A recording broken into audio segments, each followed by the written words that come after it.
Hello. I took a day off work today. I'm not really in the mood to make this into a video at all, but it is my first day writing my rough draft, like for real writing it. So I just thought I'd like film an intro in case I decide to make this into a full-blown video. But I went to the store, bought a bunch of snacks.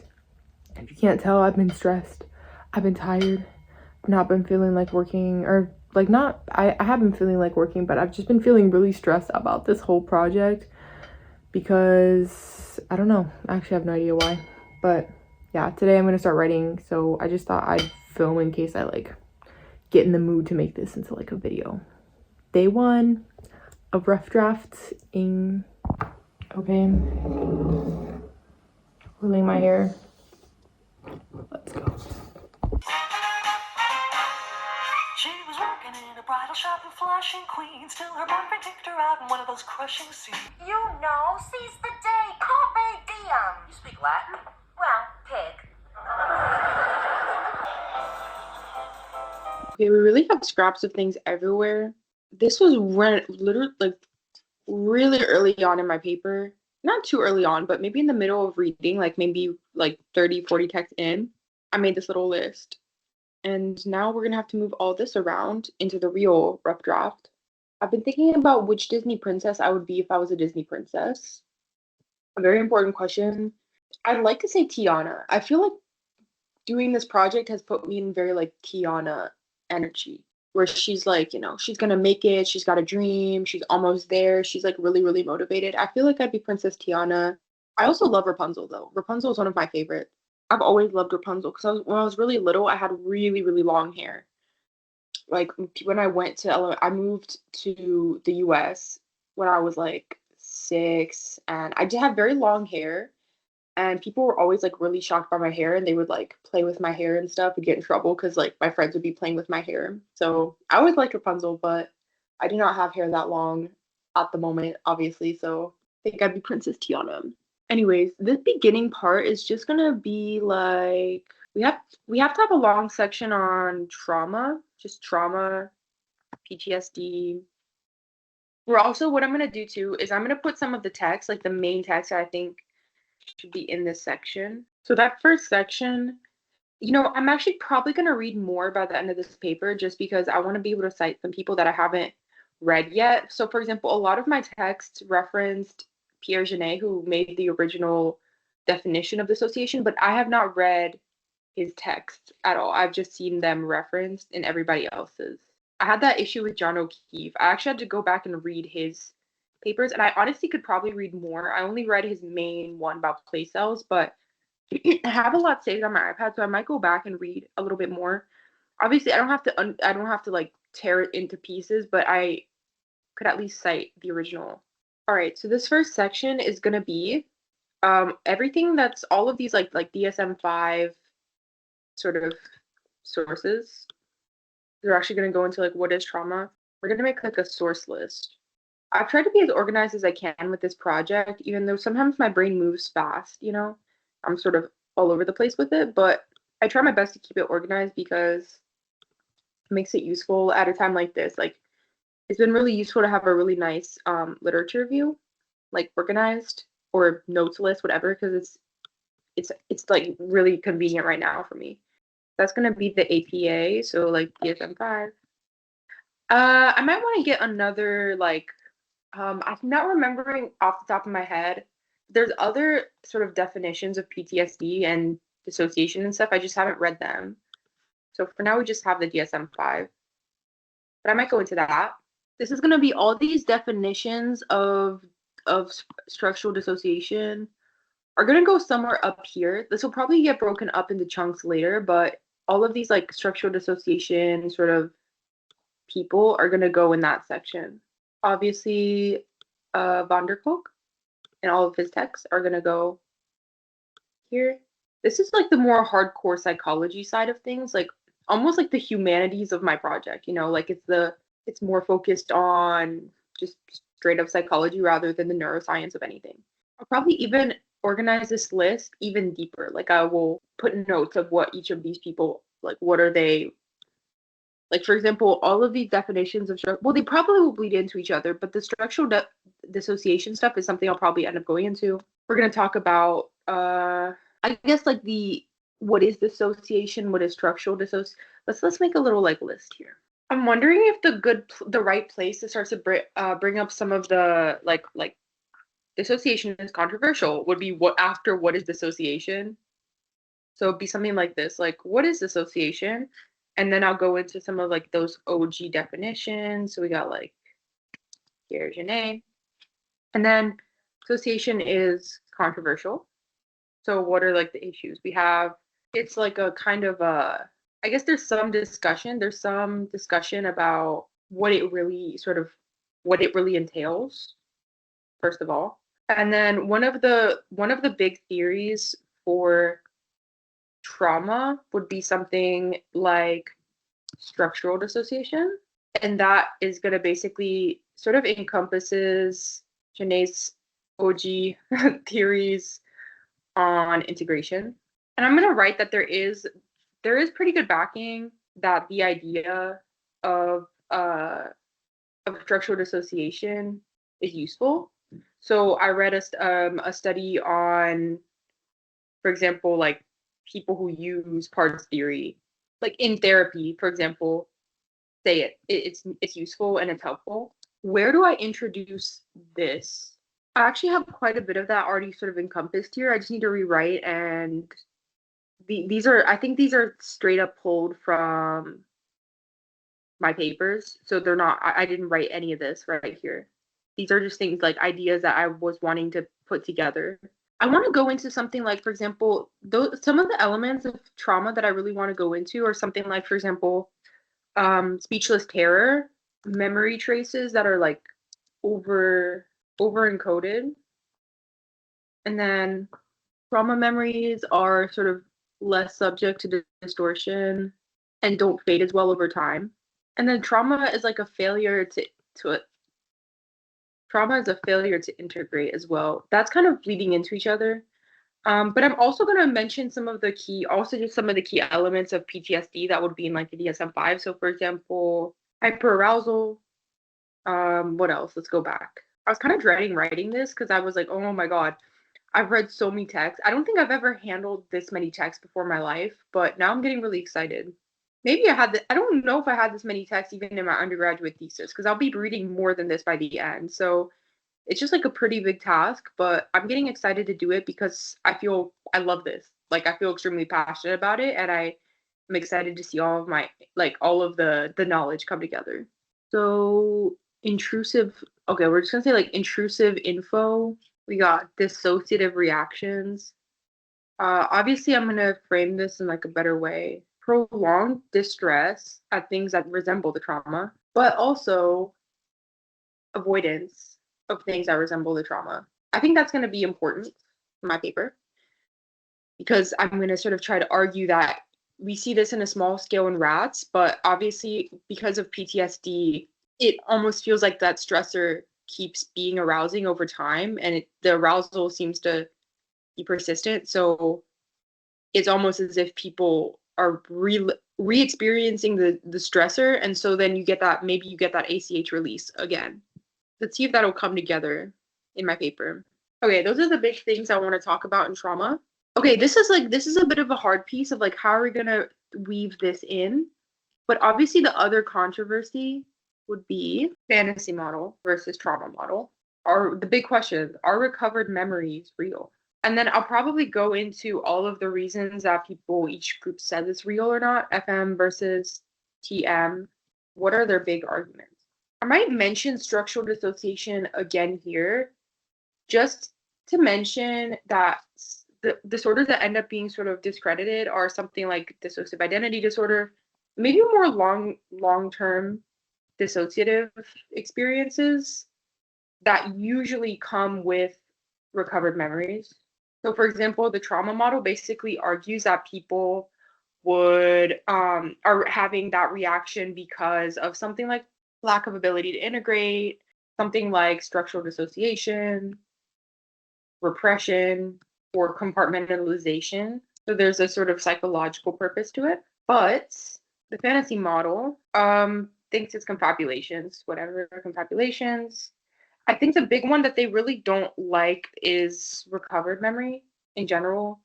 And I want to say that I want to angle in on the fact that the trauma model has some explanation for the timing element of trauma, and then but the fantasy model doesn't, and that's one of the big things that I want to target in the paper. That means I'm going to discuss something like paratraumatic dissociation. At some point in time, probably up here, I should describe what is paratraumatic dissociation. So dissociation that happens at the time of the trauma versus structural dissociation, or I guess that's what I would call it, structural dissociation or like a dissociative disorder.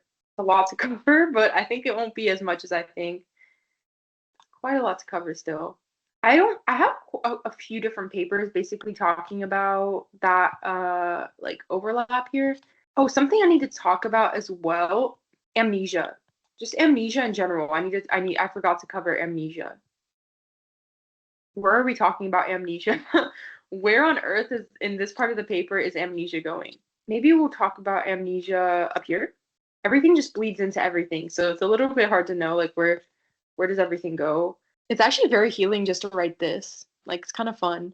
I have to read back over all of this actually. Like I have a lot of reading back over text to do because for example, this one kind of implies that there's a difference between recovered memory and dissociative amnesia. I don't know. We'll go into that all in the paper. I read this other one on the controversy in PTSD. What's interesting is they actually in this went into a little bit of like that U-shaped arousal stuff, but that's not what we're here for. One of the big questions that it asked here is also why is there vivid recollection but also amnesia? And that's something that I'm going to go into quite a lot because I have responses to that. Like I know why now. Fantasy model versus trauma model. We're gonna put it here. Vivid. Wow. How on earth would you forget things, but then everything's also really like you remember it so well? Well, it's because of acetylcholine and because of sharp wave ripples. That's why. So we're gonna go into that. It's just how they work. These are all the questions that it went to. However, a reported inability to remember one's abuse implies successful These are the things that people say that I'm like, I just think it's hard for you to understand it because you probably haven't lived it like a lot of times where it's like inability to remember one's abuse implies successful retrieval events. If survivors were unaware of their abuse, on what basis would they attempt to recall it in the first place? Well, we're going to go into that in the paper, right? I'll tell you that exactly. Also, though, I think that if you look back on a period of time and then like you're like, well, I don't remember anything about those months. I don't know. That's kind of a little bit why, but I understand the question, and we are going to cover that in the paper as well. This one's pretty interesting. I'm going to read it out loud just as like an interesting part of this discussion that I'm having in this video. So Williams, 1994, and her research team interviewed 129 women who had been medically evaluated for suspected sexual abuse about 17 years earlier when they were children. As part of this general health survey, the interviewers asked questions about childhood sexual experiences and recorded all the events mentioned by the subjects.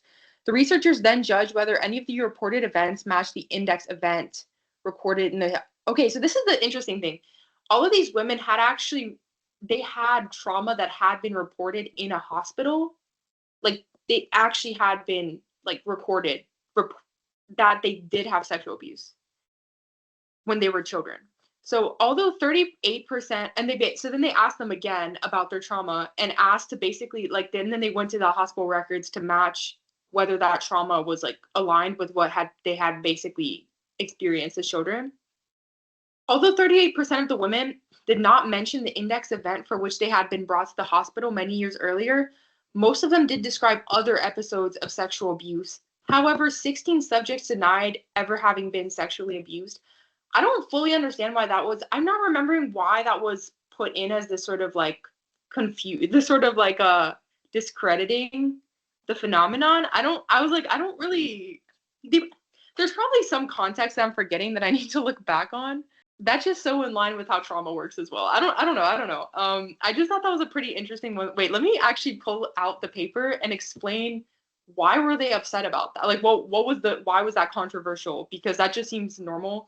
So this section of the paper was about recovered memories specifically. And basically, okay, so let's go into all of it. So he said there's many of these studies done by this person in support of the concept of traumatic amnesia concern sexual abuse, and most suffer from the same fatal flaw. So in the modal study, sexual abuse survivors were asked whether there was ever a time where they could not remember their abuse. Nearly 60% said yes. However, reported inability to remember one's abuse implies unsuccessful retrieval attempts. If survivors were unaware of their abuse, on what basis would they attempt to recall it in the first place? Personally speaking, even though I'm just going to say like personally, and then we're going to go into the actual paper. I could remember some pieces of the period of abuse in my life, but I couldn't remember like the key situations. I could remember like I could also remember feelings. I just couldn't remember everything. Or it took me a while to piece together all the memories. So to me, that's how. It's not that you just can't remember everything. I'm not going to go into the gory details of mine, but there's definitely days of my life with this person that I don't remember at all, even though they confirmed on record that I had, without prompting, that I was there, but they didn't obviously say what happened. And those were days that I don't remember anything about, even though I know that I was there, but I don't remember anything. Okay, so how it works, obviously then you just can't remember everything. Obviously, the best way to make sense of affirmative replies to this question is to assume survivors interpreted the questions asking, has there ever been a time when you did not think about your abuse? That's just not it. You see how it's so frustrating to see these researchers where it's like you don't know, you're just, I feel like you're being intentionally dense and you're not really listening to the experience people are having. Like it just feels like being intentionally dense or just having not very much awareness of what's happening in the people that you're speaking to. Because that's how it is for me. So it didn't seem that crazy. But yeah, it's like just listen a little bit more. They're not asking that. They're not saying that. But anyways, okay. In one of the best studies on this topic, Williams 1994, there we go, and her research team interviewed 129 women who had been medically evaluated for suspected sexual abuse in about 17 years earlier when they were children. As part of this general health survey, the interviewers asked questions about childhood, sexual experiences, and recorded all events mentioned by the subjects. The researchers then judged whether any of the reported events matched the index events reported in the hospital records. Although 38%, so 49 of the women, did not mention the index events for which they had been taken to the hospital many years later, most of them did describe other episodes of sexual abuse, and 16 of them denied ever having been sexually abused. Although Brown and et al. Interpreted Williams' data as evidence for traumatic amnesia, other explanations are plausible. Some subjects may have been too young either to understand or remember what happened to them. Okay, several of the reporters were under 4 years of age when they were assessed for abuse at the hospital. That's actually valid. Some of them might literally not remember. Hence, ordinary childhood amnesia might have precluded their remembering or even understanding what had happened. Though he'd have to actually look and see if, I mean, he's just assuming that, obviously. I mean, you'd have to actually look and see were the people that denied it actually under the age of 4 when, but that's a very valid, concern. Also, the 16 non-reporters may have remembered their abuse, but elected not to mention it to the interviewer. It would have been helpful if Williams had done a follow-up clarification interview with subjects who denied ever having been abused to determine whether they had actually forgotten the event or whether they were merely reluctant to report it. I understand this, but if somebody's agreeing to a study, you kind of assume that they are sort of willing to participate, is the thing. Like I don't feel like people usually have that kind of little tension in a lot of other studies. I just feel like people really are not into the sexual abuse stuff. So I don't know. Like I'm trying to think of an equivalent, but like maybe they're reluctant to report it, but they're I don't know. I just feel like they consented to participate in the study.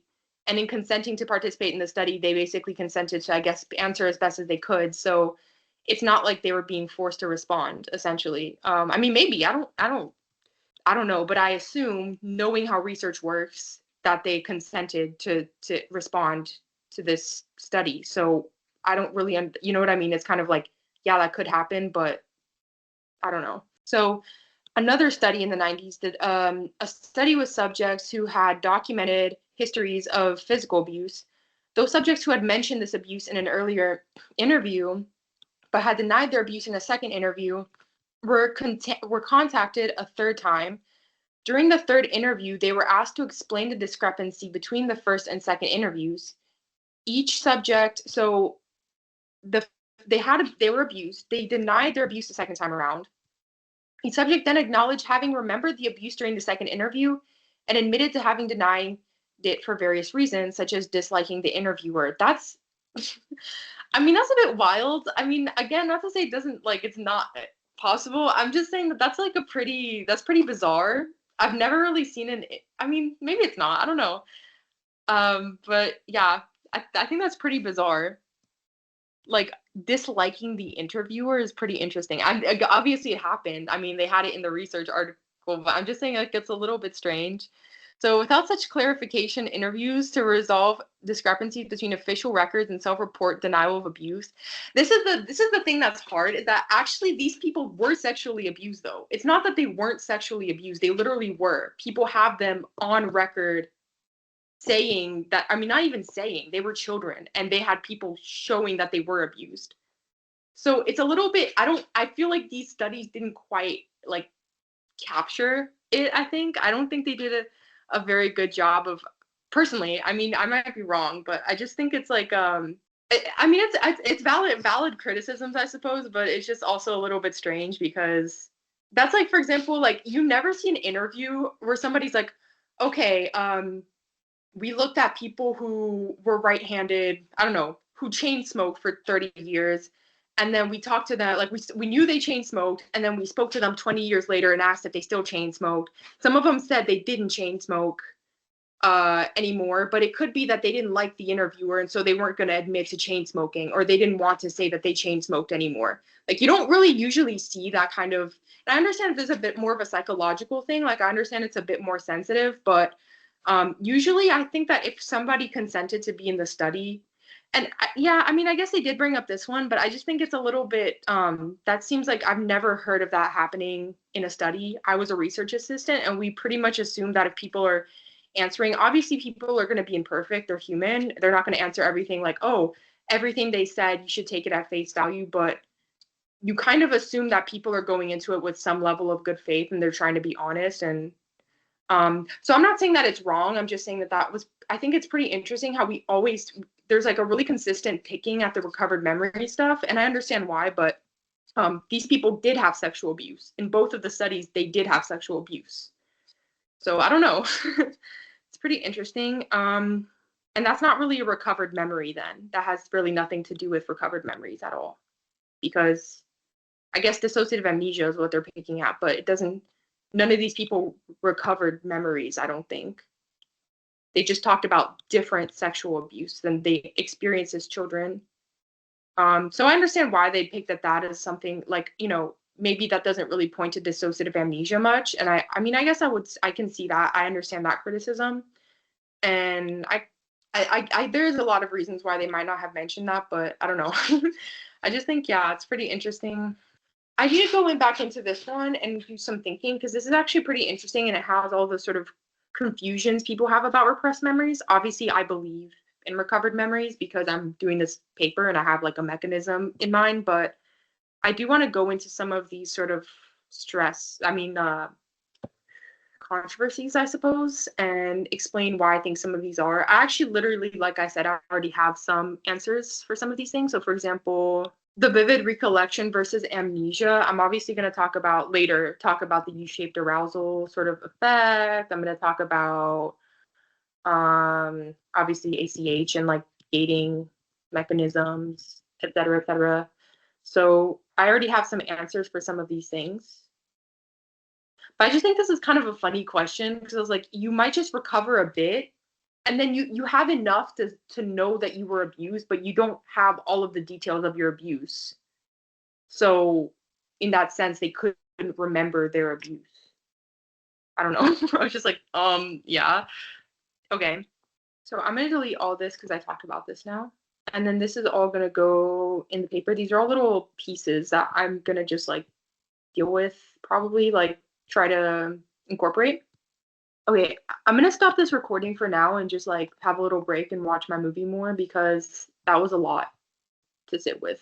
So funny, broke people problem. I was like, I'm gonna watch The Princess and the Frog. I don't have Disney Plus, obviously.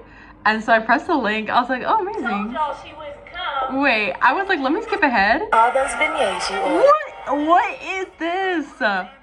What is this? Who made this? This is the, you know, it's like we have McDonald's at home. This is the Princess and the Frog that you have at home. So the next thing I'm doing, I'm gonna hunt down the rat studies. I'm gonna have a long piece of this that's basically just gonna be me talking about all these different rat studies and what was happening in the rat studies. This thing is a little bit messy right now, just in general.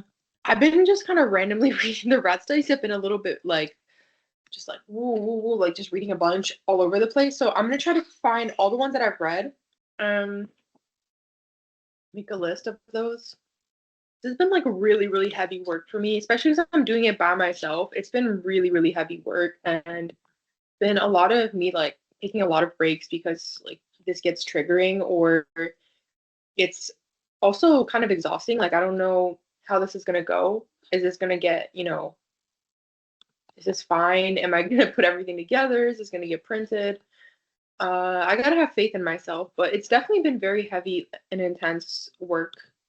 And I'm really ready for it to be done as much as I've really enjoyed like doing it. I think it's gonna be very worth it though. Like I genuinely I feel really, really excited and I feel like it's gonna be so worth it to see it. It's already been so worth it and it's been heavy, but it's been healing too. I feel better about myself because I believe myself, but it's also quite heavy to believe myself because then it's like, oh, whoa, that's crazy that happened. We're gonna rename these two because they're like badly named and hard to find at the moment. I usually name them after the thing that I'm looking for. So instead of giving it like, oh, I'm naming it the title, I'm be like, takes days to recover, stuff like that. So it's easy to find it when I'm looking for it. I need to put these on my little folder too. I'm gonna do that. My folder I've been making for like, I'm excited. The thing, one of the little visions that has motivated me has actually been putting my paper into that folder. Like the paper is published and I put it into my own folder. Wouldn't that be crazy? That's what I really, really want. That's like the end. And then people can use that essentially to support people in trials. That's my goal. Like that's beautiful if I get that. This project has also made me feel a lot less resentment at what happened, like a lot less resentment towards the event. I think I've mentioned that before because it feels like it came to something positive and I got like a gift from it, Like this has been a gift. It's been a gift to find a new skill, rather than it being just like senseless, meaningless, horrible. I'm gonna put these in my literature review as well because I haven't yet. But yeah, it's definitely made me angry.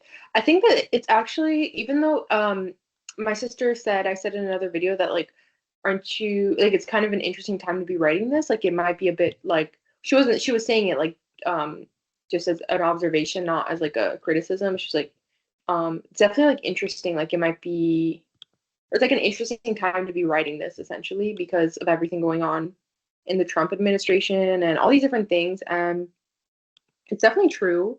But I think it's also given me strength. Like there's a moment building, I feel that. Like I feel like there's a moment building because I've seen a lot of stuff out on, for example, the survivors who dealt with sexual abuse from Jeffrey Epstein and all of that situation. They said they were recently that they were going to make their own list. If the government won't release their list, they're going to make their own list.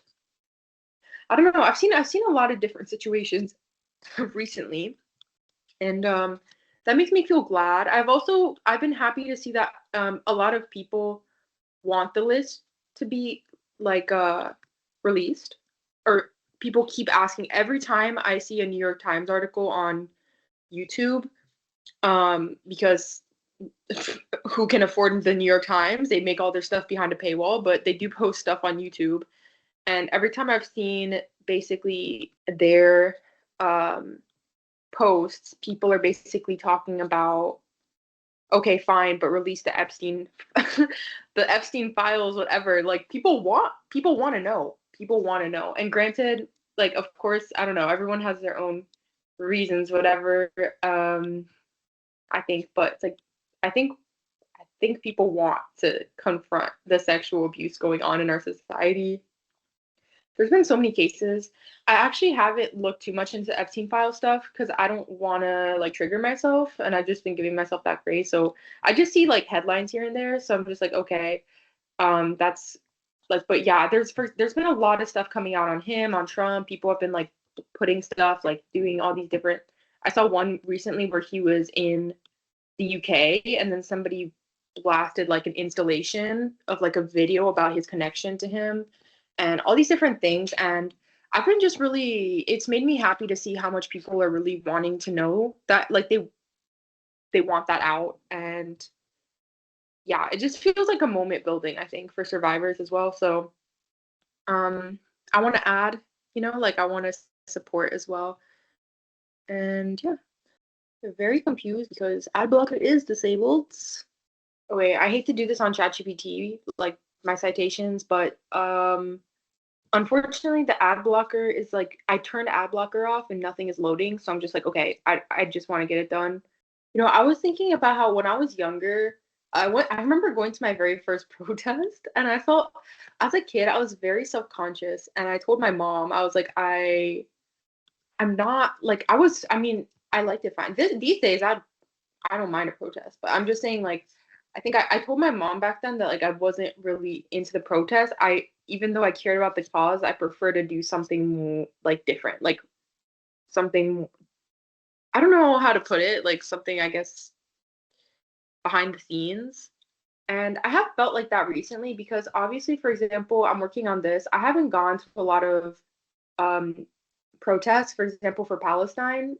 I haven't gone to any actually. I feel really bad about that. But what I've been thinking is that obviously doing this work was like, I know it doesn't seem like an obvious effect, but I'm thinking of like how many people are going through really like prolonged stress right now, surviving genocide. And I was like, this is something that I think would be impactful to have, like some information that'd be impactful to have for people who are, the mental health toll of a genocide is going to be like insane. And yeah, I just feel like this is like, it's not the most obvious thing. Like, I'm not like posting a bunch of infographics. I'm not like going to like a bunch of protests right now. And sometimes I feel bad because it's like, I'm not being like an obvious voice, but I'm trying to tell myself that I'm trying to take actions that are going to support people in the long run. I know there's massive, massive like rape, sexual assault crisis as well in this entire genocide. Like I've seen lots of that, and I think that women that like deserve to be supported through that. Palestinian women deserve to be supported through that, and honestly, anybody in the conflict that has been a victim of rape or sexual abuse or whatever. So it's not like I'm not, screaming for it from the rooftops, even though I feel it in my heart. But this has been my own protest, it's my own form. Because obviously it's impacting people with sexual abuse. But I will say, like, I think obviously that this is the thing is that any sort of discrimination that you have on one end towards one group of people, it's going to extend out into everybody else's issues. So I feel like anybody then with recovered memory, dissociative amnesia, etc., is going to get impacted. Also, just from the fact that people don't have enough information to medicate people to all these different things. I feel like surviving a genocide, like I wouldn't be surprised if people do develop dissociative, like intense dissociative disorders and etc. And then you have a whole bunch of other people who are getting, I don't know, misdiagnosed or etc. because of a stigma that you have towards one group of people radiating out into other people's situations. So I think in any situation it's not a bad thing. And yeah, this has just been my form of protest, I think. And it's been like a very quiet behind the scenes protest, one that I hope pans out, I could whatever. Well, I'm gonna keep going until this works, but yeah, it's been like my behind the scenes silent protest of everything. Boo everybody doing anything bad, just kidding. But yeah. I just think that everybody has something to contribute, and obviously not everybody's going to be like super outspokenly sharing the infographics or going to a bunch of events. Some people don't have time, and I think that's okay. We've calmed down on this, but I mean, I grew up with the internet, and I think a lot of people like there was a period of time, granted, I think this was really a lot during COVID or high school or my early days of college. I feel like people were really on you. Like if they didn't see you posting, if they didn't see you doing all this stuff, they're really on you. And that's not to say that people like, oh, I'm not going to assume that everybody that wasn't being really actively speaking out, like wasn't, was, oh, they're secretly doing some kind of amazing action on the side. I'm sure a lot of people really were just not saying a thing. This was a lot during the Black Lives Matter movement. I remember that like people were really like, oh, they haven't said anything, they haven't done anything. And again, like to a certain degree, I think that's valid, especially because we were all during in lockdown. And it's like there was no other thing for us to do, and there was no other way for us to speak out. So it's like, okay, yeah, maybe you should be posting a little something just in support. I don't know, but at the same time, I think that I don't like if there's people that don't necessarily are not gonna be like, oh, well, I can't risk like my like I can't risk getting deported because I'm on a visa or something like that. It's like that's okay, that's valid if you can't go out and like protest or be or there's I feel like everyone just has their way of navigating, but everybody does have something to contribute, and you can find something in your own life. Everybody has something they can give and some way of helping, and it doesn't have to be the way that everybody else is doing it. But yeah, I think like I said, it's like this has been my thing. Like everybody can have their thing. I keep thinking like especially if people like when whatever career you're doing, if you can find some kind of overlap of something to give, like that's amazing. Like a little bit of free mental health services, if you're a something like that, or a little bit of free legal advice to people in a certain crisis. I feel like everybody has something to give. Everybody has something they can contribute. If you're not a big, oh, I'm gonna go out there and protest and I'm gonna do this and that and I'm gonna be getting arrested stuff, like that's okay. But like have a think about what your resources are. That might have been also the environment that I was in. I feel like my campus was really, really political, and then I feel like people were sort of on each other's case, and I did plenty of that too. I'm not saying I'm not, but yeah. I mean, it's not a bad thing to hold each other accountable, but I think we've calmed down on that overall. I feel like that was a really, really big thing in the past, and people are not as like that anymore. But maybe they are, and I just haven't seen it because I literally am not on social media, so it's like I don't know. Maybe people are saying that stuff. I will say that even though like for example sharing information is really important, I've learned a lot about a lot of different sort of crises going on in the world because of people sharing resources. For example, the exploitation going on in DR Congo of the miners and things. It's not an empty or meaningless thing to share resources on social media. It's really not. I think it's not a bad thing to do if that's what you feel called to do. It's a good thing. But I will say personally, because I think everybody has their own unique way of interacting with their own activism or interacting with this like social scene. I think that I felt a little bit empty when I was just sharing infographics all the time. Like I was like, it is a great thing to do, but I think that I've found well, first of all, it felt a little bit like an echo chamber because I know that most of my friends on social media are also like liberal or they're overall most people I know closely. Of course, like extended family and stuff. I have a lot of extended family that are not very liberal or we have different opinions, family, friends, and I've tried my best to interact with them when I have the chance. But I'll say on my social media, it's usually people that are sort of on the same wavelength as me. And I found it to be like, yeah, just kind of an echo chamber sometimes. And I do like to protests are so extremely important. It is so important for us to protest, and it's an amazing way for us to make our voice known. But again, I think that because I didn't really feel like I was putting myself like at my maximum use just going to protest, like I felt like I wasn't having enough of a reach, or I didn't feel like I was doing like being effective enough. So I think it's been cool to find my own way that I can contribute, to think about like who am I, what place do I have in society, what can I give, what can I offer, like what can I learn, what skill sets do I have. And also, just for example, this is also based off my own experience, but I think it has potential use for like a lot of people. So I was like, oh, if I have this and I have this information and I have this disorder and I have information on the disorder, well, that's a great thing for me to use and to put science out. I mean, again, I was being impacted. That's why I thought the science, because I was like, well, if if I had had this, I would have had a different experience maybe. And then I've been making videos on YouTube like about race and stuff. Those have gotten like weirdly more views than my other ones. I don't know. I guess people are just more like, is there something problematic or what is happening here? But I will say that at least, like, it's not like I'm getting a million views, but at the very least, I feel like I interact with people outside of my realm, like outside of like my close friends list, outside of that. And it doesn't go perfectly, but I do feel like I interact, like, even for example, I've had videos where like 6,000 people watch them, which isn't that much in the grand scheme of things of YouTube, but that's so much more than I was reaching on my Instagram. And it's people that I wouldn't usually interact with, people that might have a different opinion from me. So I feel like more useful. I feel like I'm putting my skills to better use, or I'm doing things that could have like wider reach than if I was just sharing infographics. And I think that that's been good for me, like I've been glad to find something that I can really offer, or some way that I can expand my activism. Because yeah, I did feel pretty useless just being like you know what I mean, people are like, oh, just like share infographics, go to protests, and those are amazing things to do and we should do both of them, but I was like, I don't feel like I'm doing anything. And that's not to say that those things aren't doing anything, but everyone has their place, everybody has something that they can do and something that they can give, so my thought process.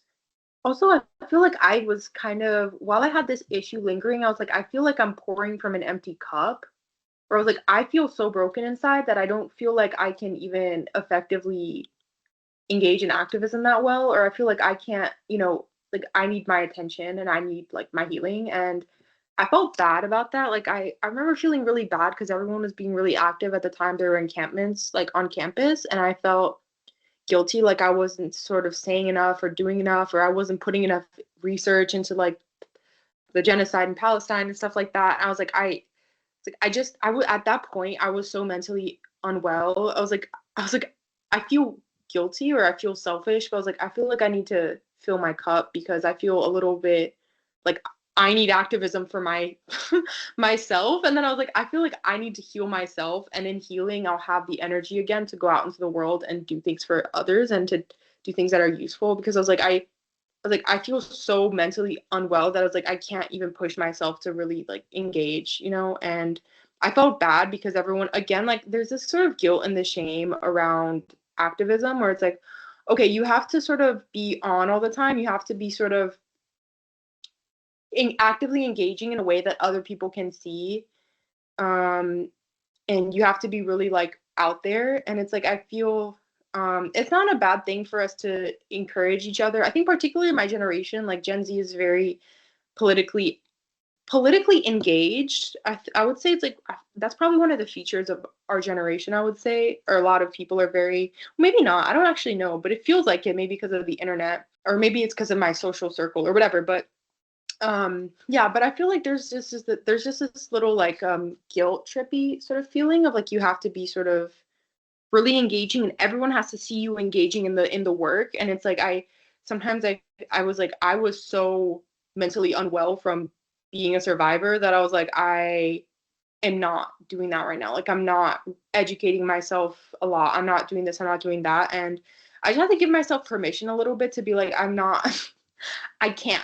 I'm like, I can't right now. Like, I need to do this. I need to do the work. I need to heal. And like sometimes, because everything is interconnected, right? So whatever our personal oppressions that we're facing are, like, they interlock and interweave with everybody else's oppression as well. And I feel like sometimes if the only person that you can sort of free, or the only person that you can heal in some way, or if that person is you, that's an amazing start. That's okay. I was like, if I heal as a survivor, then I'll naturally start, that work will hopefully naturally start to extend out into the world for others. And yeah. Okay, I think that's all the, oh wait a minute, we're forgetting a really, really important one. That's most of the rat studies I have. I have one more. But yeah. I don't know. Actually, in my break from school, like my gap year, I didn't interact with anyone from my school. Like I was just I had like a whole nother world.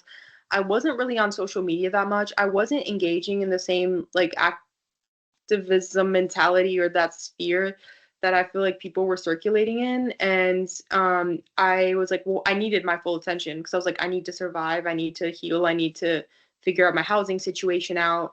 Granted, I will say that I come from a really, a school where a lot of people are from a wealthier background. I don't know. Well, actually, low income students were really active as well. But sometimes I feel like going out of school, when I was at school, it was almost like I was like I had that like privilege by association as well of like being, I mean, of course I have all sorts of privileges, but I almost had like wealth privilege by association of being at the school and everything was sort of set up for us to be engaging. And granted, there was like imperfections, but I think that I was like, we were all there and I was like, actually, it's such a massive privilege to be able to engage sometimes with activism the way that we do. And a lot of people are out there just trying to survive like day to day, and like that's already a struggle enough, and it's not fair to be imposing that. I think sometimes, I mean, obviously nobody did. I mean, they weren't imposing it on randos. They were imposing it on people in our circle. But I think that's like, I don't know. I think that that's also a privilege as well. And I was like, after I left school, I was like, I'm living in a hostel. I need to leave this hostel and get rent. I was like, I'm working like 56 hours a week, and I feel like I was like back to normal life after that, and like this adult life that I was like, okay, I have to. This is not my bougie school anymore. Like this is the real world again, and I don't have like a trust fund. I don't have anything. I was like, oh, I'm not sitting here engaging with activism the way that I was felt like encouraged to at school, and I was just on my own, like in my own life. And granted, that was good because I feel like I naturally leaned into my own activism again in like my own unique way, and I didn't feel like I had to be like performing activism like doing things performatively. It was, you can see from my videos, it was a lot of me reflecting on my place in the world, a lot of me reflecting on like my identity. That's what radiated out into like my videos. A lot of healing from my own trauma as well, and thinking about my own trauma critically, which extended into this. And then I also started to do reading. I feel like outside of school, I did start to do my own reading, but I haven't even read that much. When you're at school, particularly at my school, like we were doing a lot of reading about a lot of different things that were like related to like activism, race, all this stuff. And I am so eternally grateful. Like I'll take that into my life. Like that's one of the things I'm most grateful for. Like I learned so much at school, and I feel like it helped me to see myself, unpack myself so critically and understand myself on such a deep level. So I do not take that for granted. That was a massive privilege as well and a gift to have that education. But I think that it was nice to be outside of school. I feel like I could actually slow down with what I was reading, because when you're at school, like you just have to read, read, read. I didn't really slow down with what I was reading. I didn't really like, let me internalize everything. Let me have these like long sort of thought processes about what's happening within myself. And I feel like the place to start when it comes to expanding into your activism is you. And what do you feel? Like, what are your emotions? Who are you? Like, what is your place in society? Like, obviously, I feel like that's the place to start. And I did like a lot of that. And that's when I did some really interesting reading. I read Pedagogy of the Oppressed. I've been recently reading like Audre Lorde. And so it was like, I feel like all those things that I learned at school, I just got to slow down with them and sit with them and be in the real world again a little bit more, and not in that pressure of like, post another infographic today or we hate you. And yeah, I feel like it was like good for me. And I naturally leaned into my own activism again. Yeah. And I feel like I don't know. I think that it's hard once you start to get like a culture of activism. And I think we should all engage in our own activism. I think we should all be engaging, in a way, in the best way that we can. But I just think that everybody, like, sometimes you forget that those struggles that you're fighting against, like, you have your own too. Or people that like, oh, like, for example, even I think this was people that are like lower class, or even the Trumpies. Hard hard sometimes, but it's like, you know what, like, you can do all this reading about class activism, but it's like you're supposed to be fighting for them at the end of the day, and like they're the people that we're supposed to be, they'll struggle against it all they want, but it's like you're supposed to be fighting for them. And it's like it is their oppression that we're also talking about. Like, it's their oppression, the oppression that they're facing, being lower class individuals within our society and all this stuff. And it's like sometimes I think we forget that in the midst of like the activism, where it's like they become the enemy, or lower class individuals where it's like they're not being activists 24/7. And it's like it's a privilege to engage in activism like that as well. And like, most definitely. And I think that like sometimes it's like we forget that, like, oh, why isn't Joe from the farm being like a super mega activist? And it's like, well, because he's working hard, and he's having like he's suffering from that, and he's suffering from the lack of resources and all this stuff. And yeah, he doesn't necessarily engage with it like that, but it's like you're fighting for him. Like, he's not the enemy. We're fighting for all of them. And it's like, it's like, I think those are the kinds of things that I think you reflect on after you leave a really like privileged environment as well, that you end up adopting the mentality. Even though I wasn't wealthy, I was a low income student, but it's like we were wealthy by association too. And it's like, I'm not wealthy by association, but we were in that really privileged environment and having to engage with the world like that. And it's like, sometimes like I left and I was like, my God, I'm working myself to the bone. Like, I can't, I'm like, I'm working so much just to sustain myself, and it's hard. I don't have time. When I leave work, I don't want to read. And it's like, that's the majority of a lot of Americans as well. So I don't know. I got a little bit off topic, but this is all the rat studies that I have so far. Yeah. I don't know.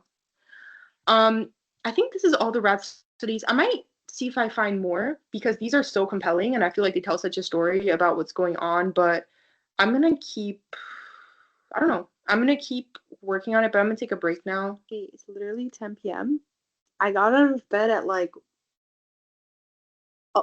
probably 11:30, and I'm already ready for bed again. I think this has just been a really, really, really draining experiment, like part of the project right now. So I'm just gonna finish up by basically showing you guys, like, I'm gonna do like a last little piece, but wait, you guys will never guess who I'm watching, what I'm watching. My fave. Wait. The last one. I'm actually sad. I've been watching, I said in another video, I've been watching this girl's videos about the summer I turned pretty, like literally every single, 2 weeks. I was waiting for this one. This one was like 3 episodes long. So yeah. Yeah. I'm in denial that the summer I turned pretty is done, but there's gonna be a movie now, so oh well. But anyways, I've basically just been reading the rap papers that I didn't fully read yet, so I'm gonna finish up with that. And it's been actually really like useful for other parts of my project as well. But I want to just do like a little like 2 sentence or something summary of the thing that I find important about each of the rap papers. So that's ready to go, but then I might add more as well. So we're back to watching. We're gonna finish the summer I turned pretty video now. Do you guys want my thoughts on the end of the summer I turned pretty? Obviously you do. It was quite something. I'm happy that he got together and it was cute, but Belly just gets on my nerves. What is wrong with you? Oh my gosh. I hate when it's like, what is wrong with you? Especially at the end when they hooked up, and she's like, what if this is all just because of like this and this and that? Girl, shut up. Oh my God. I'm so irritated for Conrad, dude. Conrad deserved so much better. How are you gonna know you are in love with somebody? You know you've been in love with him since day one. You have been in love with him since you were like 5 years old. And this man does nothing but try to be with you. He wrote her letters. He wanted her, like, he was like there. Okay? He wanted to be with her for the longest time. And then what does this girl do? All she does is ruin the relationship. All she does, no matter what, she just will think of some reason to mess it up again. And it's like, you are choosing yourself not to be happy. You are intentionally, do you realize you are choosing not to be happy, and you are choosing messiness every time. Anytime she could just be calm and she could just have like a good situation, she literally chooses it to be messy again. I feel like she kind of thrives on the drama, because it's like, what do you mean you love him? Okay, you know you like him, and you liked him before, you like him again, you liked him again in your relationship, which has caused all the tension. This man is telling you you literally cried in the bathroom before your wedding because you know you're in love with him. Immediately after, he confesses his love to you. Now all of a sudden you're against him and you're turning against him when you know you're in love with him, and he told you he loves you and you love him. So but that's not okay somehow. Now she goes off for a year. She knows she's in love with this man, okay? She knows. And then she goes off. She literally broke up with what's his name, Benito, because she's in love with Conrad still. And she doesn't want to mess things up, okay? Now this man is here. He is here. He is wanting to be with you. He is hooking up with you. Now you're going to talk about some, what if we're just doing this because of your mom? Bro, are you dumb? This man has been writing you letters for a year. You are not even responding. He's writing you letters. He is confessing his love to you. He is doing everything on earth wanting to be with you. And all you can do is make up really stupid excuses to not be with him. For nothing. For nothing, bro. You have loved him since you were like 5. It just doesn't make sense. What does she think is going to happen? She thinks she's not going to like him anymore? Like, what? She thinks because she said, like, oh, he's going to be like, oh, no, you're right. Oh, you're right. We're going to go off. Bro, you know you're still going to like him. So what are you doing and what are you saying? Okay, she's very, like, women in male-dominated fields. I feel like that's been Belly this whole entire show. And it just, like, I hate to see it. And I just hate to see her, like, doing this. And it bothers me so bad. I was also a bit thrown off, like, because she looked so much like her mom in the last episodes. It was kind of strange. But she looked cute with the hair, I guess. But I was just really annoyed at the end. I'm like, are you dumb, bro? She's been so irritating this season. And for me personally, I'm like, okay, it's very simple. You like someone, done. You're just gonna then be with them. I cannot imagine being in a situation. I've never been in that situation where it's like you like some. I mean, yeah, not really. Where it's like you like someone, but then it's like you'll just literally make any excuse to not be with them. Bro, why are you making yourself unhappy for nothing? You could just be with the person you like and then that's it, the end. What? So that's my thoughts on the end of the show. I'm happy they did get together though, but it's kind of annoying because it was like very last minute. And also she was just being really annoying the whole way through. Like the whole episode, she was so dismissive and I was just like, I'd be hurt. Like, imagine he's been wanting to be with you. This is the thing, is that I know, like, for example, the girl in the video, she was like, he's like let her go, and he's been like simping, which I think he should let her go just because she freaking sucks sometimes. But also, at least the thing is, like, I feel like he's not lying to himself. He knows he's always gonna love her, and he's just like, okay, that's it then. We're done. Like, I'm just gonna continue to be like you, and I'm not gonna go off and see. That's what I respect about him. He's not gonna go off and emotionally cheat on somebody else. He's not gonna go like do something. It's like I know he knows what he wants. He knows he has like the insight to know it's not gonna change, and then he just keeps. So he's just gonna stay in space. But Belly will lie to herself so bad the whole way through, and that's what really annoys me about Belly. It's like it's not gonna go away, obviously. So just be with him, like. Even when he's trying to be with you, you're trying to say all this. Oh my god, I hit my cat. Even when he's trying to say all this, like, that's my thoughts on the end of the show. But I am excited for the movie.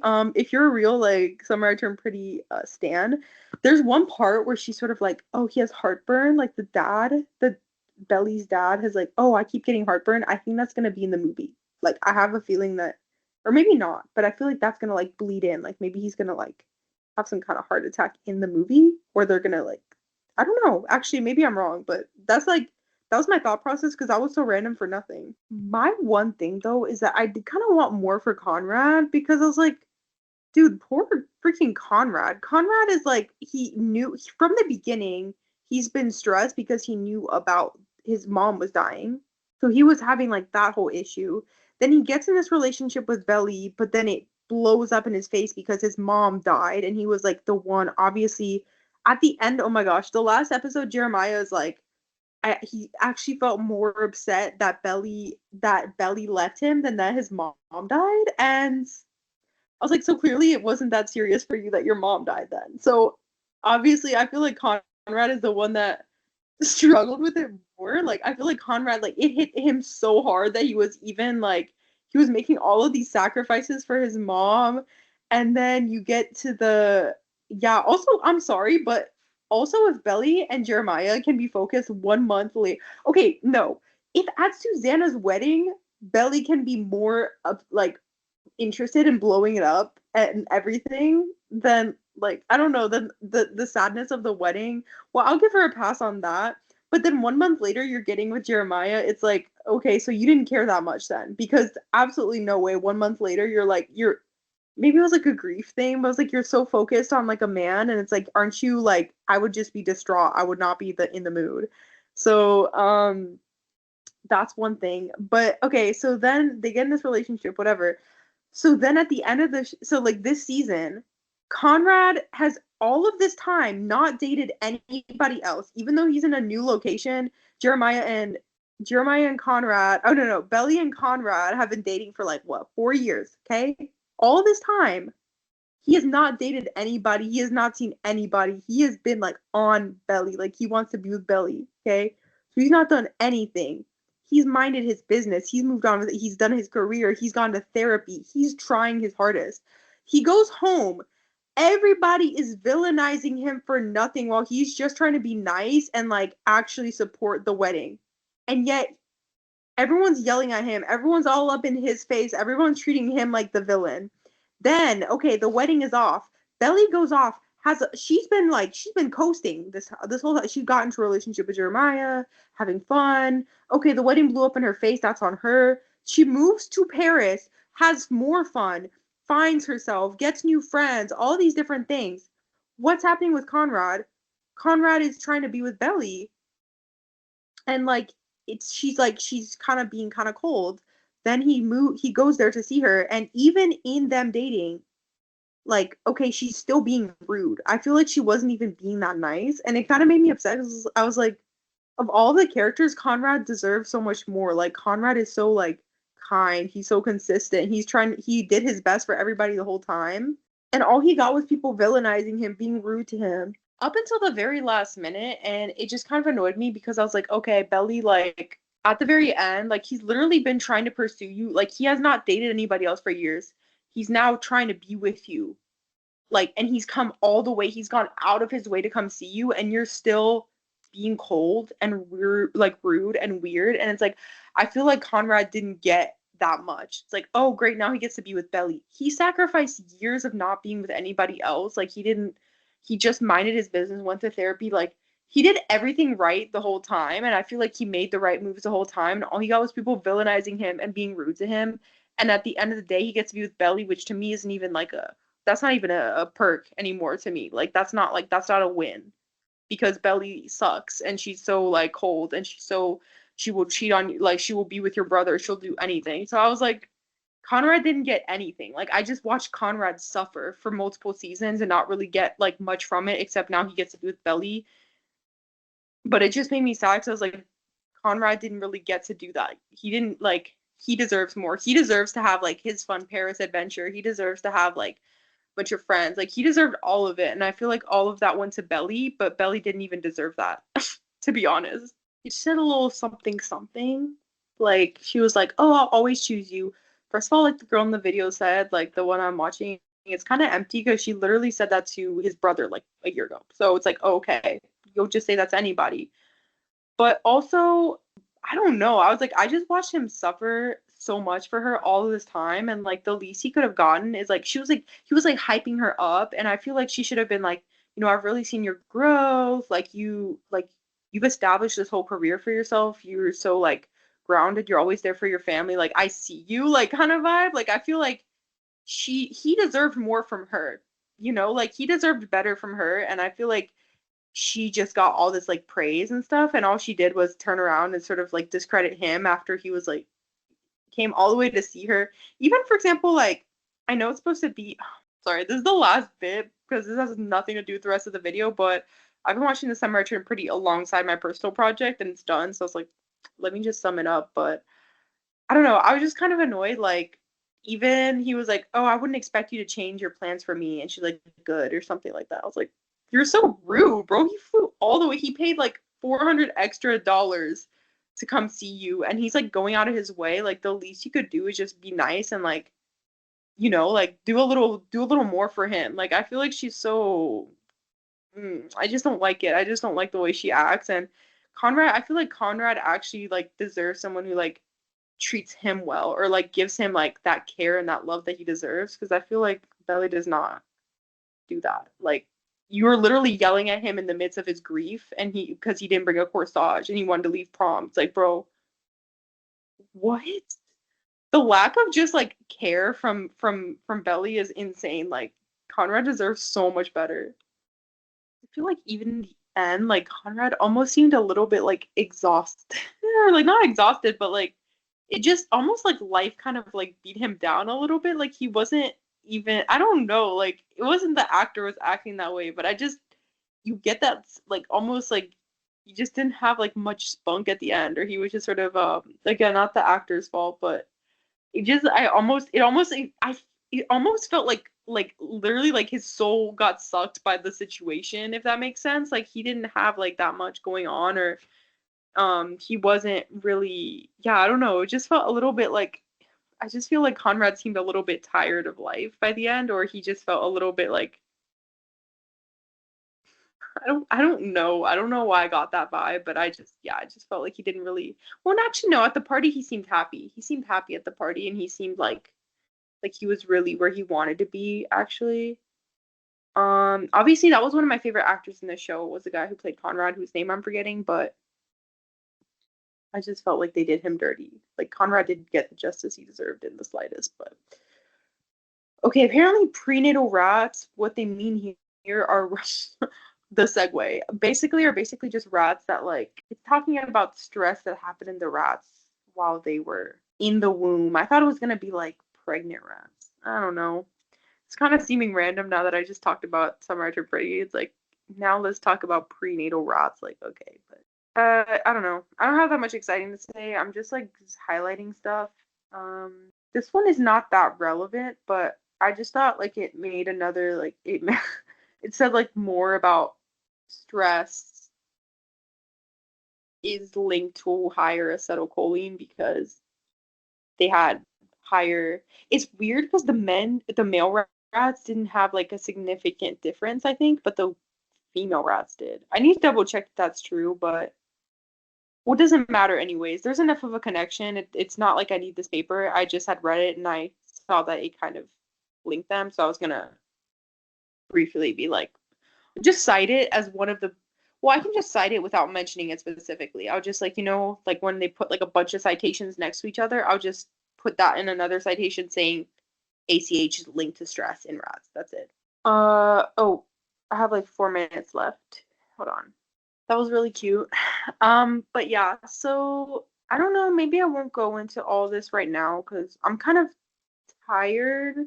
I feel like as this project has gone along, like I think as it's getting really, really serious right now, in terms of like it's actually coming to a close and I'm actually doing it, like I've been really depleted. Like every day I'm depleted. I'm really burnt out. Like when I'm working on this project, I actually feel pretty energized, but my energy just wears down really quick. Like I said, I got out of bed at like 11.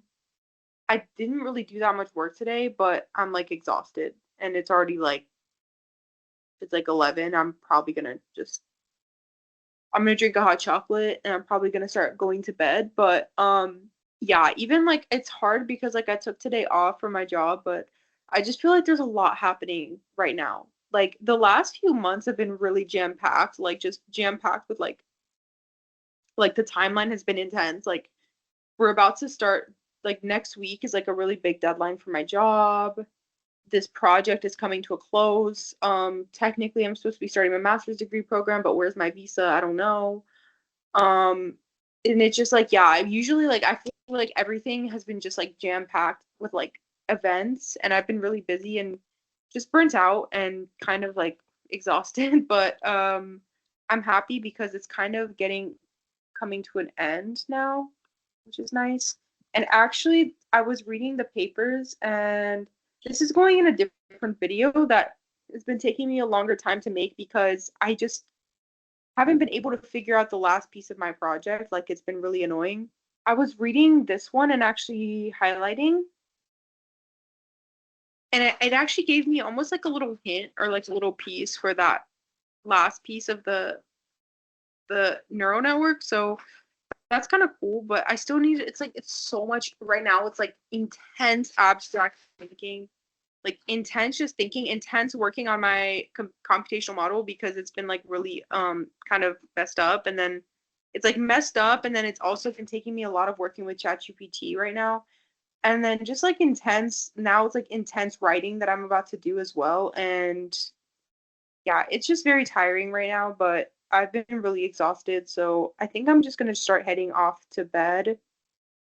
But this was like a really good start, actually. Like I feel like it's good, and I really hope that some of it is kind of right itself. And I might print out actually my full literature review so I can just have it like instead of having to flip back and forth to all my different tabs. So okay, I think that's everything for now.